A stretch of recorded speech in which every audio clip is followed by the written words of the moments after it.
ସକାଳର ବ୍ୟସ୍ତତା ଭିତରେ ଫଟାଫଟ ଯଦି କିଛି ବି ଟେଷ୍ଟି ଏବଂ ହେଲ୍ଦି ଜଳଖିଆ ବନେଇବା ପାଇଁ ଚାହୁଁଛନ୍ତି ତାହେଲେ ଏହି ରେସିପିକୁ ଥରୁଟିଏ ଟ୍ରାଏ କରିପାରନ୍ତି।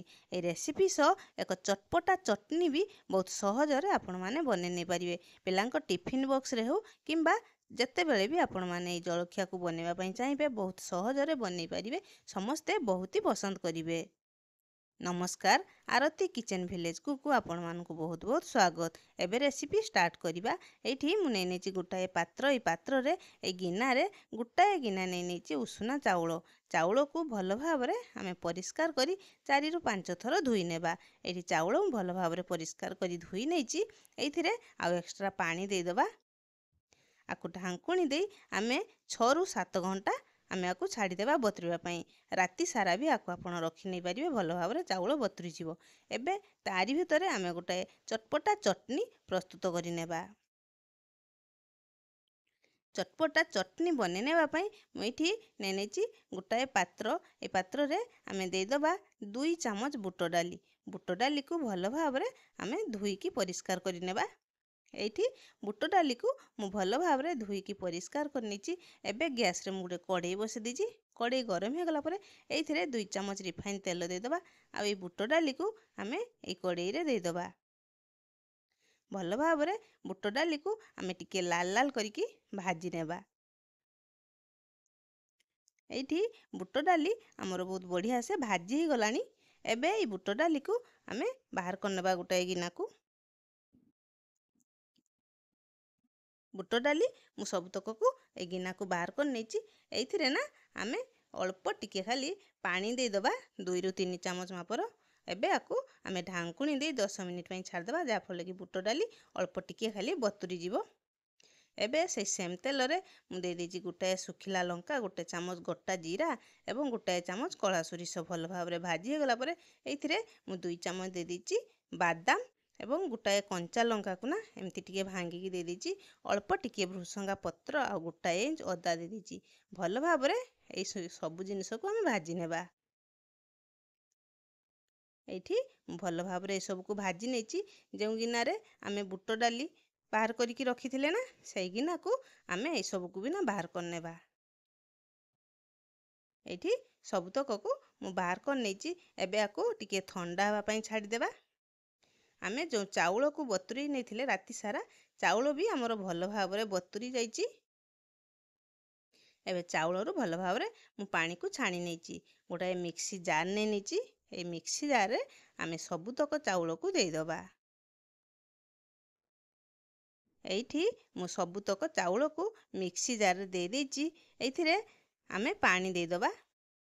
এইଠି ମୁଁ ଅଧା ଗିନା ମାପର ପାଣି ଦେଇଛି। ଏଥିରେ ଉଷୁନା ଚାଉଳ ବାଟିଲା ବେଳେ ଟିକେ ଅଧିକ ପାଣି ଲାଗିଥାଏ, ତ ଏଥିରେ ଅଳ୍ପ ଅଳ୍ପ ପାଣି ଦେଇ ମୁଁ ଆକୁ ଭଲ ଭାବରେ ବାଟି ନେବି। এইଠି ମୁଁ ଏମିତି ବାଟି ନେଇଛି ଚାଉଳକୁ। ତ ଏବେ এইଠି ମୁଁ ନେଇଛି 2ଟି ସିଝା ଆଳୁ। ଭଲ ଭାବରେ ଚୋପାକୁ ମୁଁ ଛଡ଼େଇ ନେଇଛି ଆଳୁରୁ। এই ଆଳୁକୁ এই ଚାଉଳ ବଟା ସହିତ ଏମିତି ଭାଙ୍ଗିକି ଆମେ ଦେଇଦେବା। 2ଟି ଯାକ ଆଳୁକୁ ମୁଁ ଏଥିରେ ଭାଙ୍ଗିକି ଦେଇଦେଇଛି। ଆଉ ଏଥିରେ ଅଳ୍ପ ଟିକେ ଖାଲି ପାଣି ଦେଇଦେବା। ଭଲ ଭାବରେ ଆକୁ ଆମେ ଚିକ୍କଣ କରିକି ବାଟି ନେବା। ଏଇଠି ବହୁତ ବଢ଼ିଆ ସେ ମୁଁ ଚିକ୍କଣ କରିକି ବାଟି ନେଇଛି। ଏମିତି ହିଁ ବେଟରଟି ଆମର ରହିବ। ଭଲ ଭାବରେ ମୁଁ ଚିକ୍କଣ କରିକି ବାଟି ନେଇ ସାରିଲା ପରେ ନା ଆମେ ଗୋଟାଏ ପାତ୍ରକୁ ଏଇସବୁକୁ ଆମେ ବାହାର କରିନେବା। ସବୁତକ ବେଟରକୁ ମୁଁ ଏଇ ପାତ୍ରକୁ ବାହାର କରି ନେଇଛି। ଏବେ ଆକୁ ଆମେ ଢାଙ୍କୁଣି ଦେଇ 5 ମିନିଟ୍ ପାଇଁ ଛାଡ଼ିଦେବା। 5 ମିନିଟ୍ ଭିତରେ ଆମେ ଯେଉଁ ଏଇସବୁକୁ ରଖିଥିଲେ ନା ଚଟନି ପାଇଁ, ଏବେ এই ଚଟନି ଆମେ ପ୍ରସ୍ତୁତ କରିନେବା। ସବୁତକକୁ এই ମିକ୍ସି ଜାର୍ରେ ଆମେ ଦେଇଦେବା। ସବୁତକକୁ ମୁଁ ମିକ୍ସି ଜାର୍ରେ ଦେଇଦେଇଛି। ଏଇଥିରେ ଆଉ ଅଳ୍ପ ପାଣି ଦେଇଦେବା। ଆମେ 3 ରୁ 4 ଚାମଚ ମାପରୁ ପାଣି ଦେଇଦେଇଛି। ସ୍ୱାଦ ଅନୁସାରେ ଏଥିରେ ଆମେ ଲୁଣ ଦେଇଦେବା। 2 ଚାମଚ ଦେଇଦେବା ଲେମ୍ବୁର ରସ ଏବଂ ଏଥିରେ ଟେଷ୍ଟକୁ ବାଲାନ୍ସ ରଖିବା ପାଇଁ ଅଧା ଚାମଚ ମୁଁ ଏଥିରେ ଚିନି ଦେଇଦେଇଛି। ଭଲ ଭାବରେ ଆକୁ ଆମେ ଗ୍ରାଇଣ୍ଡ କରିନେବା। ଗ୍ରାଇଣ୍ଡ କରିନେଇ ଗୋଟାଏ ଗିନାକୁ ବାହାର କରିନେଇଛି ମୁଁ ଏଇଠି। ଚଟନି ବି ଆପଣ ଏମିତି ହିଁ ଖାଇପାରିବେ, ବହୁତ ବଢ଼ିଆ ଲାଗିବ। ତ ଏଥିରେ ଆଉ ଟିକେ ଟେଷ୍ଟ ବନେଇବା ପାଇଁ ତ ଆମେ ଏଥିରେ ଟିକେ ତଡ଼କା ଲଗାଇଦେବା। ତଡ଼କା ପ୍ୟାନ୍ରେ ଦେଇଦେଇଛି ରିଫାଇନ୍ ତେଲ, ଗୋଟିଏ ଶୁଖିଲା ଲଙ୍କାକୁ ଏମିତି ଛିଡ଼େଇକି ଦେଇଦେଇଛି। ଅଧା ଚାମଚ ଦେଇଦେଇଛି କଳା ସୋରିଷ। ଆଉ ଏଥିରେ ଅଧା ଚାମଚ ଦେଇଦେବା ଧଳା ରାଶି। ଧଳା ରାଶି ଦେଲେ ନା ଆମର ଚଟନିର ଟେଷ୍ଟ ବହୁତ ବଢ଼ିଆ ଲାଗିବ। ତ ଧଳା ରାଶି ମୁଁ ଦେଇଦେଇଛି। ଅଳ୍ପ ଟିକେ ଭୃସଙ୍ଗା ପତ୍ର ଦେଇଦେଇଛି। ଭଲ ଭାବରେ ଏଇସବୁକୁ आमे मिसई नेबा चामच रे भल भाव टिके भाजी गला परे ए चटनी रे आमे दे दबा एबे चामच रे आकु भल भाव मिसई नेबा एठी हमर प्रस्तुत हो गला चटपटा चटनी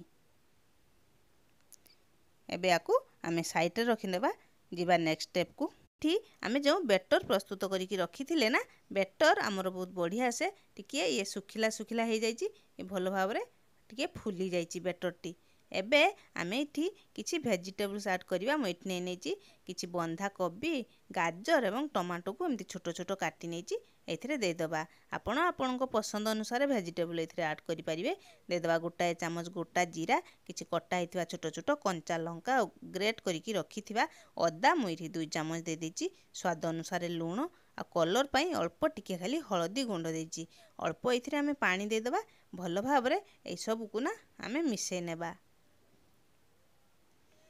एठी चामच रे भल भाव रे म एठी मिसई नउची आकु 10 मिनिट पई ना आकु एमिति चामच साजरे ना एमिति फेंटी फेंटी कि ना आकु आमे मिसईबा जा फल कि हमर बैटर टी बहुत बढ़िया से एमिति टिके पतला भली हे जिवो आ बैटर हमर बहुत बढ़िया से फुली जिवो आमे जो जलखिया टी बनेबा ना ये बहुत बढ़िया से नरम हे बनिवो एठी भल भाव रे माकु मिसई नै साला परे ना एथिरे आमे दे देबा आधा चामच दे देबा खाइबा सोडा आ ता ऊपर 2 चामच लेंबूर रसम दे दीची ये देखंतु केते बढ़िया से ये पूरा पूरी फुली जाउची जेहेतु आमे बैटर को फॉर्मेट पई रखि नथिले तो एमिति कले ना हमर जेमिति फॉर्मेट पई बैटर रखि थाउ सेमिति ही हे जिवो एठी भल भाव रे ए सब को आमे मिसई नेबा मिसई नीची एबे गैस रे पैन बसई पैन गरम हे गला परे ना एथिरे 2 चामच रिफाइन तेल दे देबा एमिति टिके चारिपटे स्प्रेड कर नेबा एबे ए बैटर रु आमे 2 चामच नै नबा 2 चामच नै ए पैन रे आमे दे दबा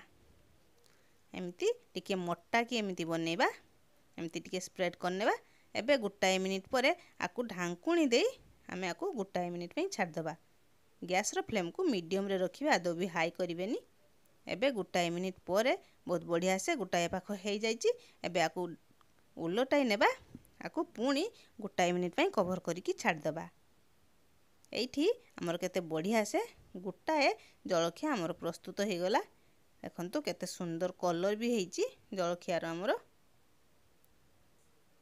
सबुतक जलखिया को आमे एमती ही बने नेबा बहुत सहज रे बहुत अल्प समय रे बिना ए जलखिया को बने नै परिबे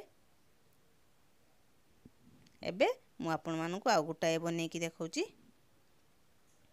बहुत ही सहज रे आपन माने ए जलखिया को बने नै परिबे जत्ते बेले भी चाहिबे ना आपन ए जलखिया को बहुत ही सहज रे बने नै परिबे आ खाइबा पई बिना आरो स्वाद बहुत ही बढ़िया एठी हमरो सबुतक जलखिया प्रस्तुत हो गला बहुत ही अल्प समय रे ना सबुतक जलखिया म एठी बने नेली देखंतु केते नरम हे बनी चे जलखिया टी देखिबा पई जेमिति सुंदर खाइबा पई ए जलखियार स्वाद ताठु बिना आहुरी स्वादिया पिलांको टिफिन बॉक्स रे हो किंबा परिवार रो जे भी जत्ते बेले भी चाहिबे ना ए जलखिया को आपण माने बहुत ही सहज रे बने नै परिबे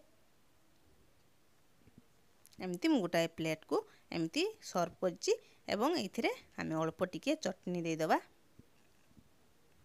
जेकोसी एमती चटनी सह जलखिया को बनी के आपण माने खाइबे बहुत ही स्वादिया लागिबो आजिर भिडियोटी आपण मानको केमिति लागिला निश्चय आपण मानकर अनुभूति मो सह शेयर करिवे पुणी आपण मानको सह नुआ भिडियो देखाबो नमस्कार।